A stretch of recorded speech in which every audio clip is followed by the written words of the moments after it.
भैया मैंने आरयूएच सीयूईटी का एग्ज़ाम नहीं दिया, क्या अब मैं डायरेक्ट एडमिशन ले सकता हूँ?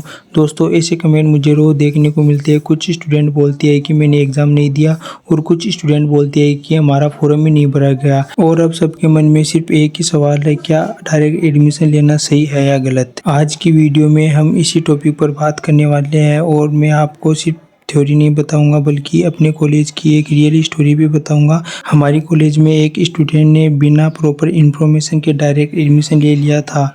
शुरुआत में सब कुछ सही चल रहा था, लेकिन बाद में ऐसी प्रॉब्लम आई जिसका उसे प्रॉपर सॉल्यूशन नहीं मिल पाया और उसका एक साल खराब हो गया। तो अगर आप भी आरयूएच सीयूईटी का एग्ज़ाम नहीं दे पाए हैं और डायरेक्ट एडमिशन के बारे में सोच रहे हैं तो वीडियो आपके लिए बहुत इंपॉर्टेंट है। वीडियो को एंड तक ज़रूर देखना, क्योंकि एक गलत डिसीजन आपका एक साल और लाखों रुपए दोनों खराब कर सकता है। जय श्री राम दोस्तों, आज हम बात करेंगे एक ऐसे टॉपिक की जिसके बारे में बहुत सारे स्टूडेंट कंफ्यूज रहते हैं।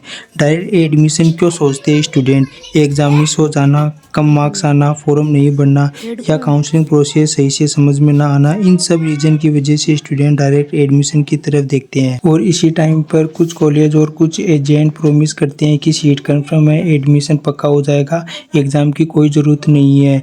लेकिन यहीं पर स्टूडेंट सबसे बड़ी गलती कर बैठते हैं और डायरेक्ट एडमिशन ले लेते हैं। कुछ स्टूडेंट क्या करते हैं, काउंसलिंग के टाइम पर कॉलेज में डायरेक्ट एडमिशन करवा के आ जाते हैं, जिससे उन्हें उस टाइम पर तो कोई प्रॉब्लम देखने को नहीं मिलती, लेकिन प्रॉब्लम जब पता लगती है जब उनका एग्ज़ाम नहीं होता है। ऐसा ही हमारी कॉलेज में हुआ था। एक स्टूडेंट ने डायरेक्ट एडमिशन ले लिया था, उसका एडमिशन तो हो गया था लेकिन रजिस्ट्रेशन नहीं हुआ था। मेरा मतलब है कि कॉलेज में एडमिशन तो हो गया था लेकिन आरयूएच की तरफ से रजिस्ट्रेशन नहीं हुआ था। उसका एडमिशन होने के बाद उसकी पढ़ाई सही तरीके से चलने लगी। उसे लगा कि अब एडमिशन हो गया है, अब कोई प्रॉब्लम नहीं होगी। लेकिन जैसे ही फर्स्ट सेमेस्टर के फॉर्म भरे गए उसी टाइम पर उसका फॉर्म रिजेक्ट हो गया था, क्योंकि आरयूएच यूनिवर्सिटी ने डायरेक्ट एडमिशन के लिए कोई प्रोसेस नहीं बताई थी।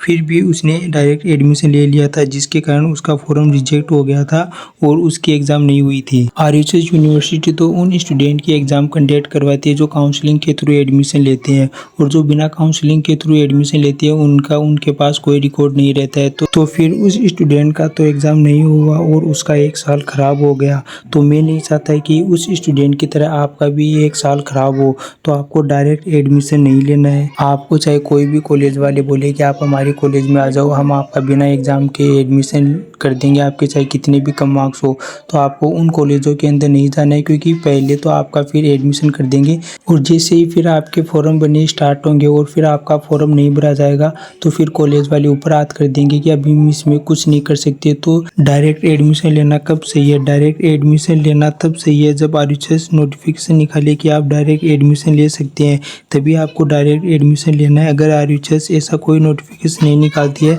तो आपको डायरेक्ट एडमिशन नहीं लेना है। आरयूएच ने 2025 में भी डायरेक्ट एडमिशन के लिए कोई नोटिफिकेशन नहीं निकाला था, तो इस बार भी 2026 में भी मुश्किल ही कोई नोटिफिकेशन निकाले कि आप डायरेक्ट एडमिशन ले सकते हैं। तो आपको डायरेक्ट एडमिशन नहीं लेना है। और जो स्टूडेंट काउंसलिंग करवा रहे हैं वो काउंसलिंग से ही एडमिशन लेना, चाहे आपको सेकेंड राउंड थर्ड राउंड में किसी भी राउंड में कॉलेज मिले तो आपको वेट करना है, आपको डायरेक्ट एडमिशन नहीं लेना है आपको। और इस वीडियो से रिलेटेड अगर आपको कोई भी डाउट हो तो आप मुझे कमेंट बॉक्स में पूछ लेना।